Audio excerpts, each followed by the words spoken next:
Đang là sai đường bởiយើងបានឃើញថាតួអង្គឯករបស់យើងហ្នឹងគឺកំពុងតែធ្វើការវឹកហាត់តែគាត់បានគិតនៅក្នុងចិត្តថាក្នុងពិភព Pick Me Up ហ្នឹងគឺមានជំរើសស្លាប់ចំនួន2គឺ hero ត្រូវស្លាប់នៅក្នុង dungeon ឬក៏ in hand នឹងឯងដែលយើងដឹងពីវគ្គមុនមករបស់យើងហ្នឹងគាត់បានគិតទៀតថានៅក្នុងពិភព Pick Me Up ហ្នឹង hero ផ្កាយមួយដូចជាគាត់ហ្នឹងគឺដូចជាសម្រាមអញ្ចឹងបើសិនជាគាត់អត់ខំប្រឹងទេគឺច្បាស់ជាស្លាប់នៅក្នុងពិភពហ្នឹងហើយគាត់ត្រូវតែខ្លាំងហើយនៅរស់ដើម្បីសងសឹកនិងត្រឡប់ទៅភពផែនដីវិញពិភព Pick Me Up ហ្នឹងយើងត្រូវតែខ្លាំងខ្លួនឯងដើម្បីការពារខ្លួនឯងគ្មានពីណាគេមកការពារយើងទេទោះក្រោយមកក៏ឃើញហានហ្នឹងមកសួរហានហ្នឹងថាកំពុងធ្វើអីហើយសួរដូចអត់មើលអញ្ចឹងមកឃើញគេកំពុងត្រេននេះតែបើយើងក៏គាត់បាននិយាយថាគាត់ដេករាល់យប់គាត់គិតថាតើគាត់គួរធ្វើអីនៅពេលបន្ទាប់ព្រោះថាគាត់មិនអាចចេញពីទីហ្នឹងបានទេហើយយើងក៏ឃើញចិនណាបើយើងហ្នឹងកំពុងតែត្រេនជាមួយនឹងហានហើយក៏សួរទៅកាន់ហានថាតើត្រូវធ្វើម៉េចដើម្បីរស់នៅទីហ្នឹងមែនបានពឹងឲ្យហានហ្នឹងជួយបរៀនគាត់ផងហានហ្នឹងក៏គាត់គិតក្នុងចិត្តរបស់គាត់ថាតែមិញហ្នឹងនាងទទួលបាន4បន្ទុក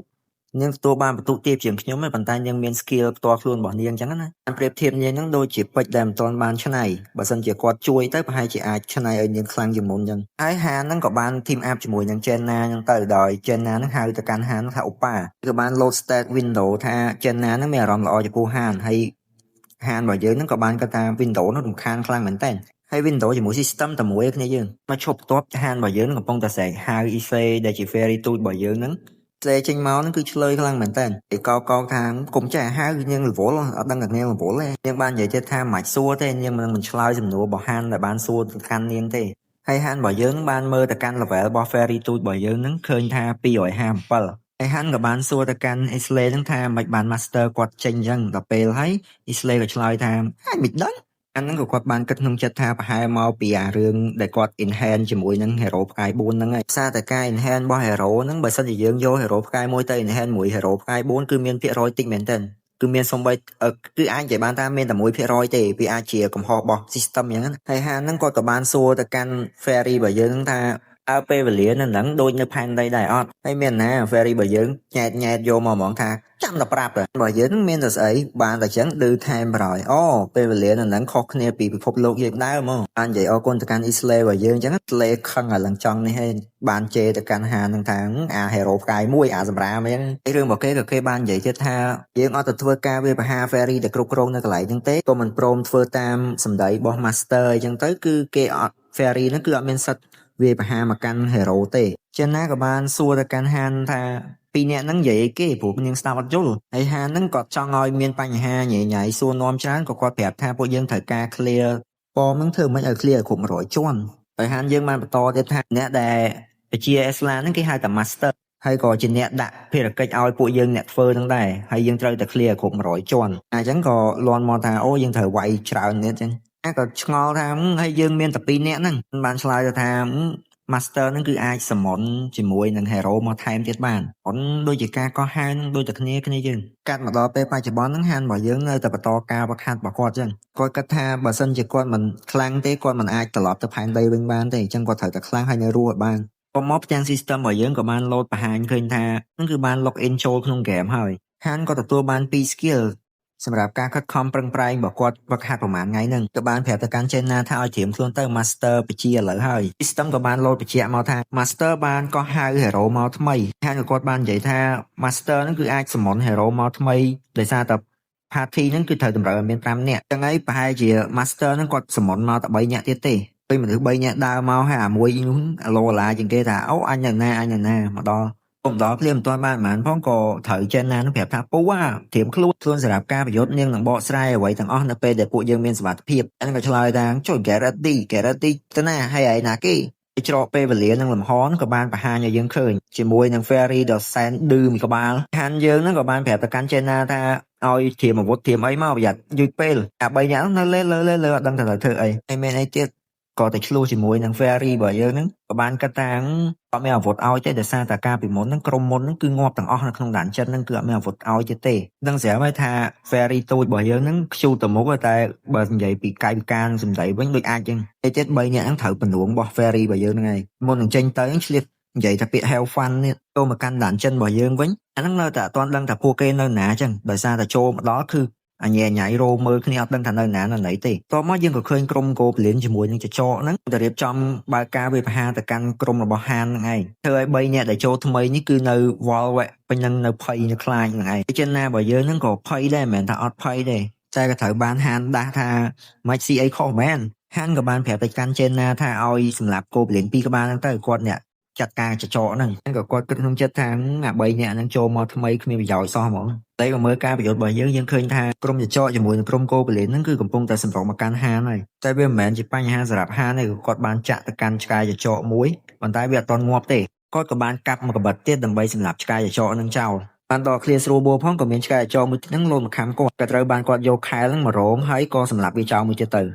ៅហើយក៏កលេចមើលជុំវិញខ្លួនថាគោពលានមិនអីតែសម្រាប់ហើយអស់នៅហើយក៏ឃើញថាគោពលានហ្នឹងគឺត្រូវចេនណាយើងបាញ់នឹងសោះយកហ្មងហើយនាងក៏នៅតែបន្តបាញ់ចឹងតែហានហ្នឹងចូលមកនិយាយថាឈប់បាញ់ទៅវាងាប់ហើយបាននាងឈប់បន្ទាប់មក State Window ក៏បានបង្ហាញថាហានជាមួយនឹងចេនណាគឺបាន level up MVP ហ្នឹងគឺបានទៅលើហានជាមួយនឹង 5000 gold ជា reward ពួកគេក៏បានចេញមកពីដានចិនភ្លាមចឹងទៅហើយដល់ពេលតែចេញមកភ្លាមមិនទាន់បានប្រមាណផង State Window ហ្នឹងក៏បានបង្ហាញថា Master ហ្នឹងមានកម្រងចង់ឲ្យពួកអ្នកទាំងអស់គ្នាហ្នឹងទៅ clear នៅជាន់ទី3បន្តទៀតអានហ្នឹងក៏បានគិតថា Master ហ្នឹងឈួតទេ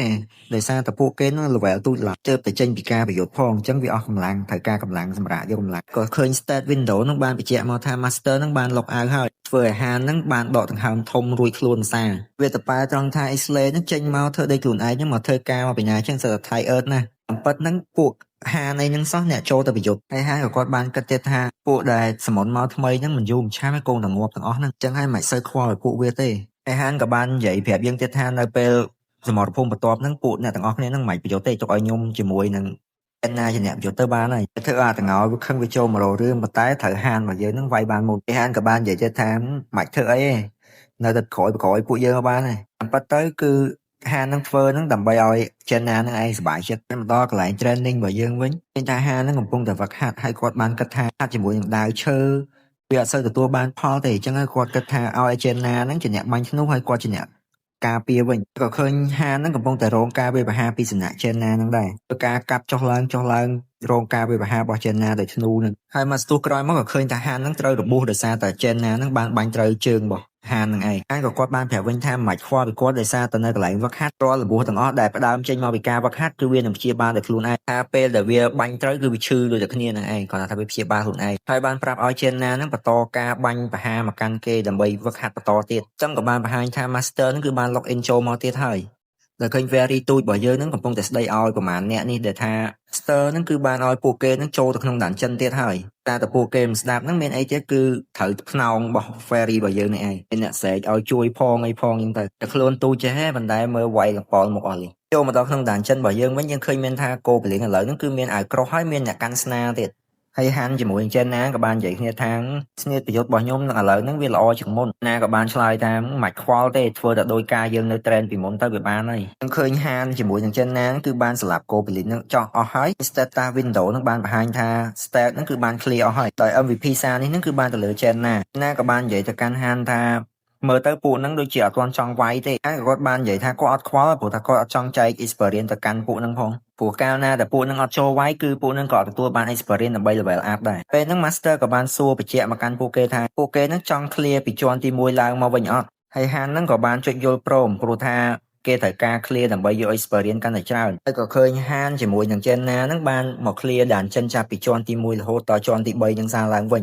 តែហានក៏បានគិតក្នុងចិត្តថា master ហ្នឹងគឺអត់បានផ្ដល់ពេលវេលាពួកគេហ្នឹងសម្រាប់គ្រប់គ្រាន់ទេដោយសារតែក្នុងកលៈសៈពេលហ្នឹងគឺពួកគេអស់កម្លាំងមែនតើចុងក្រោយហានជាមួយនឹងចេនណាហ្នឹងក៏បាន clear ចាប់ពីជាន់ទី1រហូតមកដល់ជាន់ទី3ប៉ុន្តែ clear យ៉ាងដដែលបន្ទោះយកមកដោយសារតែអ្នកប្រយុទ្ធហ្នឹងគឺមានតែចេនណាជាមួយនឹងហានទេដែលធ្វើឲ្យពួកគេហ្នឹងអស់កម្លាំងខ្លាំងមែនតើបន្ទាប់មកក៏យើងបានឃើញថាហានជាមួយនឹងក្រុមរបស់គេហ្នឹងគឺបានចេញមកខាងក្រៅវិញហើយអាហ្នឹងក៏បាននិយាយថានាងធុញនឹងឃើញមុខពួកអាហ្នឹងណាហាននិយាយចប់ហ្នឹងក៏ឃើញអាកន្លែង Enhance Hero ហ្នឹងគឺចាប់ផ្ដើមបើកមកភាសាទៀតហើយហានគាត់បានដឹងថានៅក្នុងចំណោមពួកគាត់ទាំង5នាក់ហ្នឹងត្រូវមានអ្នកស្លាប់តែមិនដឹងជាពីណាគេទេហើយគេក៏បានបញ្ជាក់ឲ្យយើងដឹងថានៅក្នុងពិភព Pick Me Up ហ្នឹងគឺមានបែងចែកចេញជាកន្លែង Training Hall Workshop និងកន្លែងផ្សេងៗទៀតដូចជាក្នុង